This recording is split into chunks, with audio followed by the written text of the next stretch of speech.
मैं नविता क्लासी में डॉक्टर नवीन कुमार आप सभी साथियों का स्वागत करता हूं। हमारी जो महा मैराथन एफएसएल से रिलेटेड चली हुई है उसमें हम फिजियोलॉजी पे डिस्कस कर रहे हैं। पार्ट 1 में मैंने 38 क्वेश्चन तक कवर किया। आज जो अभी देखने जा रहे हैं वो 39th क्वेश्चन जो है उसको देखते हैं। The speed of the entry of glucose is greatly increase by, देखिए जो सेल में जो ग्लूकोज है वो सेल में जब लिया जाता है तो वो किसकी हेल्प से लिया जाता है या स्टोर किया जाता है, तो वो हार्मोन कौन है, वो क्या है, इंसुलिन हार्मोन है। इंसुलिन हार्मोन अगर सेल में या बॉडी में कम पड़ जाए तो उसको हम डायबिटीज़ की प्रॉब्लम बोलते हैं। अगर इंसुलिन ठीक से बॉडी में बन रहा है तो कोई प्रॉब्लम नहीं होती, ईजी से ग्लूकोज को सेल अपटेक कर सकती है और देन वो सेल ग्लूकोज को स्टोर कर सकती है। इसलिए जब भी इंसुलिन की कमी होती है तो हम बोलते हैं कि इस पेशेंट को शुगर हो गया, मीन्स ग्लूकोज ठीक से स्टोर नहीं होगा और वो ग्लूकोज क्या होगा, थ्रू यूरिन बाहर आएगा। Question number 40, hygrometer use to measure. Hygrometer जो होता है वो किसकी मेज़रमेंट के लिए यूज़ किया था। जहाँ पे हाइग्रो वर्ड आ जाए तो वहाँ पे समझ लेना वो ह्यूमिडिटी से बात कर रहा है या ह्यूमिडिटी से रिलेटेड है हाइग्रो। तो जब भी हाइग्रोमीटर की बात हो तब हम क्या चेक करते हैं, वाटर कंटेंट चेक करते हैं। Option 1 is correct. What percent of solution of NaCl is considered isotonic to the mammalian cell. जो मेमेलियन सेल है उसमें जो कितना परसेंट जो NaCl है जिसको हम क्या करते हैं, आइसोटोनिक कंसिडर करते हैं, वो होता है 0.85%। 0.85% सोल्यूशन जो है NaCl का वो क्या होता है, आइसोटोनिक होता है। उसके बाद है if bathing fluid has a lower osmotic pressure then this cell it is called. Lower osmotic pressure है जो बाथिंग फ्लूइड है तो हम उसको क्या बोलेंगे, तो लोअर होगा तो हम उसको क्या बोलेंगे, हाइपो बोलेंगे। लोअर होगा तो क्या होगा, हाइपो होगा। हाइयर होगा तो वो हाइपर होगा। अगर वो इक्वलेंट है तो वो आइसोटोनिक होगा। मैं अब आपको समझाता हूँ, इसको समझने की कोशिश करना। ये सेल सिस्टम है। सेल सिस्टम का जो इनर सेल के जो अंदर हैं उसकी जो सोल्यूट है या हम बोलते हैं साल्ट की कंसंट्रेशन है और जो आउटसाइड है, अगर दोनों बराबर हैं तो सेल क्या करेगी, ना तो वाटर को वो इनटेक करेगी ना वो क्या करेगी, एग्जिट करेगी या उसको बाहर निकालेगी। तो ये कंडीशन क्या हुई, इन दोनों में सेल के अंदर और सेल के आउटसाइड अगर साल्ट कंटेंट जो है वो सेम है तो उस प्रोसेस को हम क्या बोलते हैं, आइसोटोनिक बोलते हैं। मीन्स सेल क्या है, आइसोटोनिक में वो स्टे है सेल का। ये सेल है, सेल जिसमें बाथिंग करती है फ्लूइड में या जो जहाँ पे भी सेल प्रेजेंट है, जो भी एरिया में वो सेल प्रेजेंट होते हैं तो उसको बोलते हैं बाथिंग फ्लूइड। चल मान के चलिए अगर सेल ब्लड में है तो ओबियसली जो फ्लूइड होगा वो बाथिंग फ्लूइड होगा। या सेल किसी ऐसे टिश्यू में है जहाँ पे जो कंटेंट है वो फ्लूइड कंटेंट बहुत ज़्यादा है तो सेल ऑब्वियसली बात उसमें क्या करेगी, बात करेगी। अब मैं बात करूँगा कि अगर ये सेल है, इसके जो आउटर एरिया है, आउटर इन्वायरमेंट है, वहाँ पे अगर सोल्यूट की कंसंट्रेशन बहुत ज़्यादा है, सोल्यूट की कंसंट्रेशन बहुत ज़्यादा है कहाँ पे, आउटर एरिया में, सेल से बाहर, तो वो प्रोसेस क्या होगा, हाइपरटोनिक होगा। अगर वो हाइपरटोनिक होगा यहाँ पे मीन्स साल्ट कंटेंट क्या है, बहुत ज़्यादा है। तो जब साल्ट कंटेंट ज़्यादा होगा सेल से सारा का सारा वाटर बाहर आएगा क्योंकि साल्ट वाटर को लेने की कोशिश करेगा, अपनी तरफ अट्रैक्ट करेगा। तो इस प्रोसेस को जब साल्ट आउटसाइड में ज़्यादा है इसको बोलते हैं हाइपरटोनिक। क्या बोलते हैं, हाइपरटोनिक। और सेल क्या करेगी, सारा वाटर ऊज आउट कर देगी, बाहर निकाल देगी। तो सेल की जो शेप है वो कहीं ना कहीं इंटेग्रिटी है या शेप है वो चेंज होगी, सेल क्या हो जाएगी, वहाँ पे सिकुड़ जाएगी। ठीक है, ये भी आपसे क्वेश्चन पूछा जा सकता है।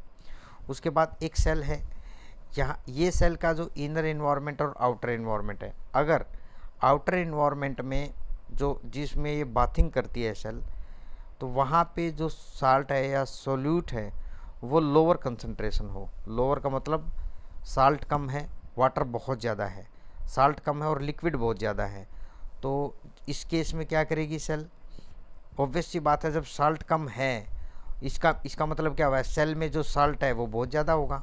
ठीक है ना, हम ये माने सेल में साल्ट बहुत ज़्यादा है और सेल सारा का सारा वाटर कंटेंट या फ्लूइड कंटेंट अपनी तरफ ले लेगी और सेल क्या हो जाएगी, स्वेल हो जाएगी, वो फूल जाएगी। तो जब भी सेल की आउटर साइड में, ये सेल है, इसकी आउटर साइड में अगर सोल्यूट या साल्ट लो है, लो कंसंट्रेशन के साथ है, हम जब भी इस तरीके की चीज़ें देखते हैं तो हम उसको जो हाइपरटोनिक, हाइपोटोनिक और आइसोटोनिक, वो हम कंपेयर करके देखते हैं आउटसाइड इन्वायरमेंट से। अगर बाहर की साइड में जो साल्ट लोअर कंसंट्रेशन में है तो ये कंडीशन क्या होगी, हाइपोटोनिक होगी। हाइपो का मतलब होती है कम, हाइपर का होती है बहुत ज़्यादा। ठीक है, समझना इस चीज़ को कंपैरिजन करके। If the bathing fluid is has higher osmotic pressure, higher osmotic pressure हम कैसे देखते हैं, जब भी कोई आउटर साइड है, ये आउटर साइड एरिया है सेल का, यहाँ पे अगर ऑस्मोटिक प्रेशर ज़्यादा है तो ऑब्वियस सी बात है, इसका मतलब क्या है, साल्ट बहुत ज़्यादा है। Salt is directly proportional to osmotic pressure, OP. ये बच्चे याद रखना, साल्ट जो है ये भी आपसे पूछा जा सकता है। साल्ट होता है वो डायरेक्टली प्रोपोर्शनल होता है किसकी, ऑस्मोटिक प्रेशर के। साल्ट अगर कम है तो ऑस्मोटिक प्रेशर कम होगा, साल्ट अगर ज़्यादा है तो ऑस्मोटिक प्रेशर क्या होगा, आपका ज़्यादा होगा। ठीक है, ये कंपैरिजन अगर आपको समझ में आ गया तो आप क्वेश्चन को ईजी से निकाल लेंगे, वो किसी भी फॉर्मेट से अगर आपसे पूछे।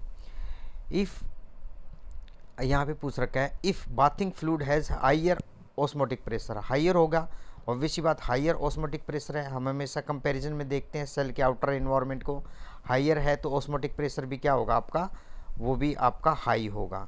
तो उस कंडीशन को हम बोलते हैं हाइपरटोनिक। ठीक है ना। If bathing fluid has same osmotic pressure, दोनों सेम है, अगर सेल और जो आउटसाइड है उन दोनों में क्या है, बराबर साल्ट है। ठीक है, यहाँ पे भी इतना ही है और बाहर भी इतना ही है, तो इस प्रोसेस को हम क्या बोलते हैं, आइसोटोनिक बोलते हैं। नाउ क्रीनेशन ऑफ रेड सेल अकर इन, ठीक है, हाइपरटोनिक सॉल्यूशन में सेल जो होती है वो मैंने अभी एक्सप्लेन किया था, ये सेल है।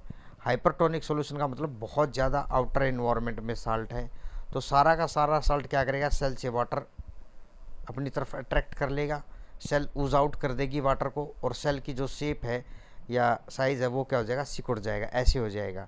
ठीक है, या इसी तरीके की अजीब तरीके की वो क्या शेप ले लेगा, तो इसको क्या बोलते हैं, क्रीनेशन बोलते हैं रेड सेल का। Swelling and bursting of red cell, swelling कब होगी, अब मैं आपको बताता हूँ स्वेलिंग कब होगी। देखिए मैंने अभी बताया है, अगर आउटर इन्वायरमेंट में साल्ट कम है, साल्ट कम है, इनर सेल में बहुत ज़्यादा है, ऑब्वियस सी बात है, तो सेल क्या करेगी, इनर इन्वायरमेंट से सारा का सारा वाटर अपनी तरफ अट्रैक्ट कर लेगी, क्योंकि साल्ट बहुत ज़्यादा है सेल में। ये सेल है, इसमें साल्ट बहुत ज़्यादा है, तो साल्ट जब ज़्यादा है तो ऑब्वियस सी बात है वो वाटर आउटसाइड इन्वायरमेंट से ले लेगी और सेल क्या हो जाएगी, स्वेल हो जाएगी, सेल की शेप इस तरीके से बहुत बड़ी हो जाएगी। तो इसको बोलते हैं स्वेलिंग और ब्रस्टिंग ऑफ रेड सेल। किस में होगी, उसी तरीके से आपको देखना है कि जब आउटर इन्वायरमेंट में जो सॉल्यूशन है वो हाइपोटोनिक हो, हाइपोटोनिक का मतलब लेस सोल्यूट हो या साल्ट हो, लेकिन सेल में क्या होगा, बहुत ज़्यादा साल्ट होगा in comparison to outer environment. Outer environment में अगर कम है, सेल में ज़्यादा है, तो सेल ज़्यादा वाटर लेगी अपनी तरफ, अट्रैक्ट करेगी। ठीक, कंपनसेट करना उसको, क्योंकि उसका इनर इन्वायरमेंट में बहुत ज़्यादा साल्ट है, और सेल क्या हो जाएगी, स्वेल या ब्रस्ट हो जाएगी। B option is correct. ये बहुत क्वेश्चन अच्छे हैं, अभी जो 47 और 49 और 50 तक हम कवर करेंगे। Number of gram of solute पर लीटर, बच्चे इस चीज़ को बहुत नोट कर, ग्राम पर लीटर, ग्राम पर लीटर है, तो इस सॉल्यूशन को क्या बोलते हैं, मोलर बोलते हैं, मोलर। ठीक है ना। नंबर ऑफ ग्राम इक्वलेंट, जहाँ पे इक्वलेंट आपको दिखे ना, सीधा वहाँ पे नॉर्मलिटी पे मार देना, या नॉर्मल सॉल्यूशन बोलते हैं उसको, नॉर्मलिटी या नॉर्मल सॉल्यूशन। नॉर्मलिटी क्या होती है, gram equivalent, equivalent of solute पर लीटर। ठीक है ना। और मोलरिटी में ग्राम पर लीटर, बस सीधा ग्राम पर लीटर, यहाँ पे ग्राम इक्वलेंट। ठीक है ना। तो जब ग्राम इक्वलेंट होगा तो उसको नॉर्मल सॉल्यूशन बोलेंगे, और ग्राम सोल्यूट पर लीटर होगा उसको सीधा मोलर सॉल्यूशन बोलेंगे। Number of gram of solute पर 1000 ग्राम ऑफ सॉल्वेंट, 1000 यहाँ पे लीटर में था, बच्चे कंफ्यूज मत होना। ठीक है ना, लीटर में है तो मोलरिटी और मोलैलिटी बोलते हैं, नॉर्मेलिटी बोलते हैं। लेकिन जब वो ग्राम ऑफ सोल्यूट पर 1000 ग्राम आ जाए ना, तो उसको बोलते हैं मोलल सॉल्यूशन, मोलल, ठीक है ना, कंफ्यूज नहीं होना, मोलर में, नॉर्मल में और मोलल में। मोलर कब होता है, जब आपका सोल्यूट जो ग्राम है पर 1000 ग्राम ऑफ सोलवेंट पर 1000 ग्राम में हो, तो उसको मोलल बोलते हैं। Loss of water from tissue से अगर वाटर का लॉस हो गया तो उसको क्या बोलते हैं, डिहाइड्रेशन बोलते हैं। इसी तरीके से मैंने बताया सेल से अगर वाटर बाहर निकल जाए, क्योंकि हायर कंसंट्रेशन आउटसाइड में होगी साल्ट की, तो वो अपनी तरफ अट्रैक्ट करेगा। किसी में भी जब चाहिए सेल के इनसाइड में या सेल के आउटर इन्वायरमेंट में, सेल के इनमें या आउटर में साल्ट की कंसंट्रेशन ज़्यादा हो तो वो अपनी तरफ वाटर को ज़्यादा अट्रैक्ट करता है, और जब वाटर को वो अट्रैक्ट करेगा उस प्रोसेस को हम क्या बोलते हैं, सेल के अंदर क्या हो जाएगा, टिश्यू के अंदर क्या हो जाएगा, डिहाइड्रेशन हो जाएगा, पानी की कमी हो जाएगी। Which an ion is found in greater concentration outside the cell, cell के आउटसाइड सबसे ज़्यादा कौन मिलता है, सोडियम मिलता है। बच्चे मैं बताता हूँ आपको, ये सेल है, इसके इनसाइड में के बहुत ज़्यादा होता है और आउटसाइड में एन बहुत ज़्यादा होता है। इसलिए जो सेल की नॉर्मल सिचुएशन होती है उसमें सेल की इनर साइड में नेगेटिव चार्ज होता है और आउटर साइड में पॉजिटिव चार्ज होता है, ठीक है ना, ये होता है। जब आगे मैं बताऊंगा इसको, इसका रीज़न क्या है और किस तरीके से इसका जो चार्ज होता है वो चेंज होता है, जिसको हम सेल की क्या होती है, पोलैरिटी, रीपोलराइज, पोलराइज और डीपोलराइजेशन कब होता है, ठीक। उसके बाद नेक्स्ट क्वेश्चन जो है इसी में, which ion is found in greater concentration inside the cells, K, ठीक है, इनसाइड द सेल में क्या होगा, वो के होगा, तो इसलिए इनसाइड में क्या होगा, के होगा और आउटसाइड में आपका सोडियम होगा। बच्चे इसको याद रख लेना, इनसाइड में पोटेशियम मैंने अभी भी बताया है और आउटसाइड में सोडियम होता है। रफ एंडोप्लाज्मिक रेटिकुलम किस प्रोसेस में इन्वॉल्व होता है, RER बोलते हैं हम इसको, rough endoplasmic reticulum protein synthesis में हेल्प करता है, क्योंकि ये रफ एंडोप्लाज्मिक रेटिकुलम होता है वो स्टैक में अवेलेबल होता है, न्यूक्लियर मेम्ब्रेन से अटैचमेंट होती है इसकी, ठीक है, ये न्यूक्लियर मेम्ब्रेन है, इससे क्या होता है, ये डायरेक्ट अटैचमेंट होती है इसकी।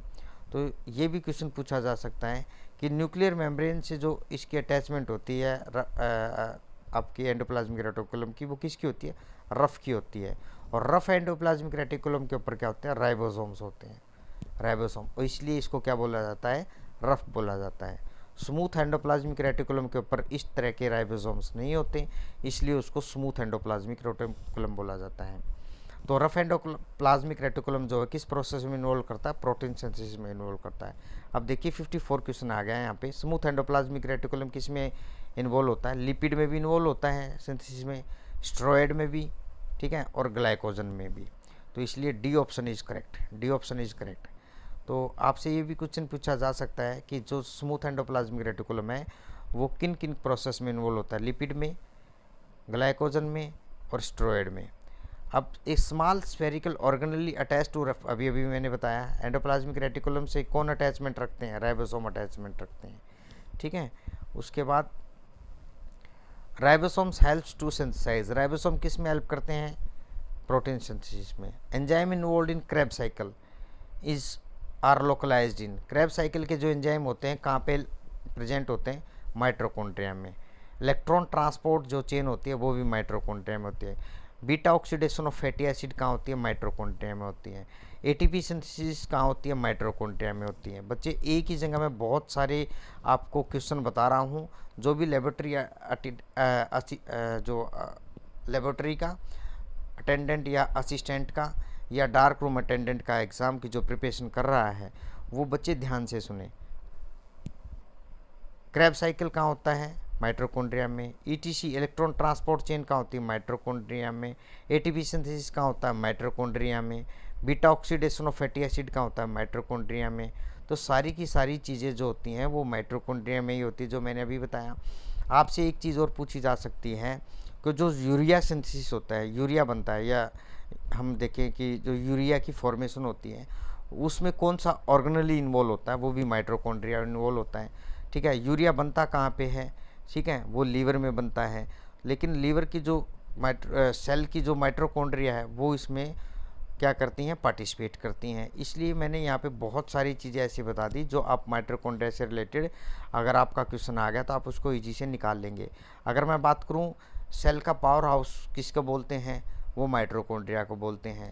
और इसमें क्या पूछ सकता है, हाँ ये भी पूछ सकता है कि माइटोकॉन्ड्रिया में किस टाइप का जो हम बोले कि राइबोसोम्स होता है। माइटोकॉन्ड्रिया में 70S राइबोसोम होता है, लेकिन जो सेल है, ह्यूमन सेल हैं, उनमें 80S राइबोसोम होता है। अब मैं बात करूँ 70S राइबोसोम्स और कहाँ होता है, वो होता है बैक्टीरिया के अंदर। तो इसलिए जो माइटोकॉन्ड्रिया क्लोरोप्लास्ट बैक्टीरियल ओरिजिन है, क्योंकि इनकी प्रॉपर्टी क्या होता है, बैक्टीरिया से ज़्यादा मिलती है। ये भी क्वेश्चन पूछा जा सकता है। कौन सा राइबोसोम होता है, 70S राइबोसोम होता है। आपसे ये भी पूछा जा सकता है, यहीं पे मैं बहुत सारी चीज़ें क्लियर कर दूंगा। ऐसा कौन सा ऑर्गेनेली है ह्यूमन्स के अंदर, प्लांट के अंदर बात नहीं करा। प्लांट में अगर आए तो आप कर देना क्लोरोप्लास्ट आंसर उसका। अगर आप ह्यूमन बींग की बात करें या फिर एनिमल की बात करें, उसमें माइटोकॉन्ड्रिया होती है। माइटोकॉन्ड्रिया और क्लोरोप्लास्ट ऐसे सेल के ऑर्गेनेलीज हैं जिनका खुद का डीएनए होता है। खुद का क्या होता है, डीएनए होता है, ठीक है। इसलिए बहुत सारे एंजाइम और प्रोटीन सिंथेसिस ये अपने आप ही क्या कर लेते हैं, सिंथेसिस कर लेते हैं। उसके बाद एटीपी जनरेटेड इन माइटोकॉन्ड्रिया, ये टाइप एरर है ए, यहाँ पे ये गलती से ए है, इसका आंसर क्या है, सी है, माइटोकॉन्ड्रिया।